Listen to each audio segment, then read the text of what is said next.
One. What is going on, Kane Sport? Is Izubee Charles, and welcome to another installment of Inside the Lines. Today, we have another special guest in University of Miami commit, Nino Francavilla. So, without further ado, let's bring him on the show today. How's it going? What's going on, Nino? Thank you for joining me today on Inside the Lines. How's everything for you? I'm good. I'm good. I'm happy to be on here.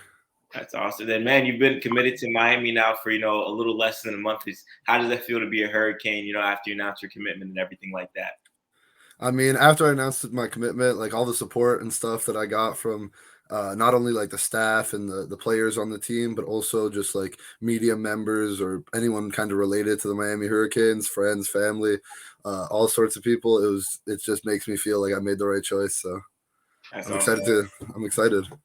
And then with you, previously committed to Harvard before you flipped to Miami. Just talk to me about how that all went down, going from Harvard to the University of Miami. Yeah, so I camped at the University of Miami in June.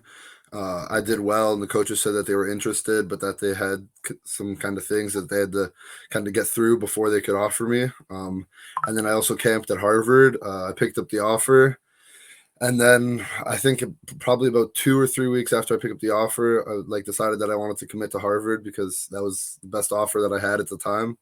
And then the day after I committed to Harvard, Coach Maribel called me up and said, "Hey, we're going to offer you and stuff." And obviously, it was a great feeling getting offered by the University of Miami, but it kind of put me in a little bit of a tricky spot because I had just committed the day before. But then just thinking it over with my family and friends and stuff like that, it made total sense to decommit from Harvard and just commit to the University of Miami.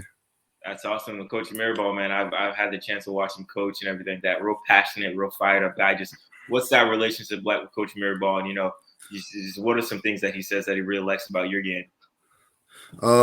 First of all, Coach Mirabal, like one of the best offensive line coaches in the country.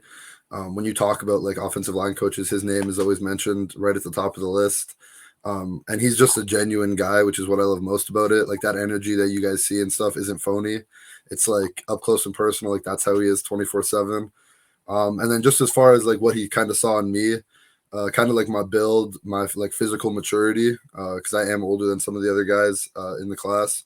And then like my football IQ. A lot of coaches have said that I'm a very cerebral player. So just those are kind of some of the things that he really liked. That's awesome. And I went through your offer list before we got on the show, and you got a lot of Ivy League schools, so I could see why coaches like that mindset. For you, just heading into college, what are you majoring? What are your interests, school wise and things like that? So I'm thinking about going either pre-med or health science route. So that's why Harvard was so attractive for me. But Miami, they have their own medical building on campus, and Florida as a whole, in terms of medicine, is amazing once you get into like a career path. So it kind of made a lot of sense to go to Miami. But yeah, I'm thinking health science or pre-med. That's also, if you weren't playing football, you'd want to kind of go into the medical field and things like that. Yeah, my goal is to be a chiropractor once football ends. So okay, that's pretty cool. And kind of stepping away from football, just how would you describe yourself? When you're not on the gridiron, you're not playing football, and things like that. What are some things you like to do to have fun? Yeah, I would say I'm a very sociable guy. I like to party. I like to hang out with people. Uh, I guess like when you think of me, like I'm a big dude and stuff, but like people kind of describe me as like the friendly giant when I'm off the field. So I'm not this big, scary, intimidating guy that it might seem. But yeah, I just kind of like to unwind, hang out with friends and family, stuff like that. Okay, and then kind of going back to a little bit of football, how would you describe yourself on the field? I know you're a center, you're a big guy, kind of the quarterback of the offensive line, calling out things. How would you describe yourself as a player? I would describe myself as a leader, not a very vocal leader though, because when I'm on the field, I don't like to. I'm not that rah rah kind of halftime speech kind of guy. I'm more of a leader that does what he has to get done and just allows other guys to do the same. Yeah, and just playing center, I feel like you need that because you're kind of the captain of that offensive line. You got to direct the guys. The quarterback controls the skill positions, but as center, you got to control the five big guys. So I feel like being like a leader like that is very important. Okay, and is there someone that you model your game after, NFL or collegiate player that you kind of see similarities in your game and their game? Yeah, so some two big guys that I really try to focus on and watch a lot of their tape. Creed Humphrey, he's on the Kansas City Chiefs, and then Jason Kelsey on the Eagles. Because Jason Kelsey's a little bit undersized, like myself. So his game is very, very similar to mine. I would think both athletic, big guys who can kind of control the line of scrimmage. That's awesome. And then with you obviously now committed to the University of Miami, what was that first, feeling you got when you stepped foot on campus, when you were on the staff and all that good stuff?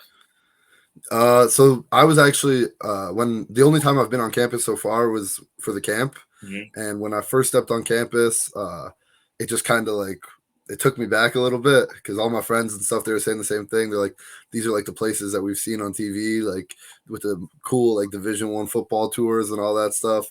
So that was kind of like a surreal moment. And then just combining that with like a couple months later, once I got the offer, it was just a crazy feeling, honestly.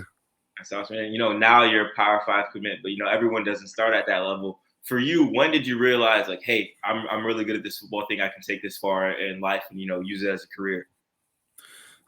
Yeah, so I would say it was probably my high school coach in Canada. In my junior year, he said, "Hey, like I think you're too good to be playing here.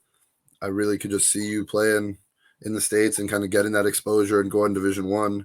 And he was kind of the guy that set me up with like a bunch of school, like prep schools in the States and stuff, just kind of getting me ready for football. And he's the one that kind of set me on that path that, hey, you're good enough to be Division I. You gotta work at it.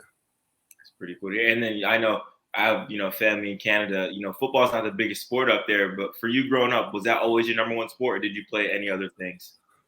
So I played soccer until I was about 8 years old, just because I'm Italian, so soccer's kind of in my blood. Okay. But yeah, at 8 years old, I was kind of like a bigger guy, and so everyone was kind of thinking, maybe soccer's not for you. And so I tried out football. I started loving it, started playing well, and obviously my body kind of followed suit. So yeah. That's awesome. And then kind of to wrap today's show, I always like to do something I call quick hits. So it's 5 questions and just rapid fire answer, response, and things like that. So for the first question, just what would you say is your favorite food of all time and something that you can eat for the rest of your life? It's called linguine di mare in Italian. So it's basically just linguine with fish. So like mussels, scallops, shrimp, crab, like a little bit of crab. It's just all that kind of stuff in like a nice oil sauce and just mix that all up. That's my favorite dish. Okay, before a game, what's that one song you turn on to get locked in to get you going? Uh, I would probably say First Day Out by T Grizzly. Okay, that's awesome. That's awesome. And then who would you say is the GOAT of football? The GOAT? Mm-hmm. I mean, he was just on Miami's campus, so it's got to be Tom Brady. Okay, that's awesome. That's awesome. And then what are 3 things that you can't live without? 3 things I can't live without. I would say my family, my phone. 3 things I can't live without, and maybe like my Xbox. Okay, for sure. You're a big gamer guy. What games are you playing right now, man? Madden 24 just dropped, so I'm playing that kind of heavy right now. I'm a big Call of Duty guy. A lot of sports games too, like FIFA, Chell, UFC, all this stuff. That's fine. That's fine. My last question for you, Nino, just what are the Miami Hurricanes getting out of you, and what's your message to the Hurricane fans? I would say they're getting out of me a strong, determined player with a great work ethic, who's ready to come down and work. And then as far as my message to the Miami Hurricane fans, like, let's get this rolling. I can't wait to get down there. I'm excited to bring the U back to what it was, put some respect on that U again, and yeah, go. Let's go. That's awesome. Well, for Nino Francavilla, I'm Izubee Charles. Thank you for joining us on Inside the Lines today. Thanks for having me, man. Sure.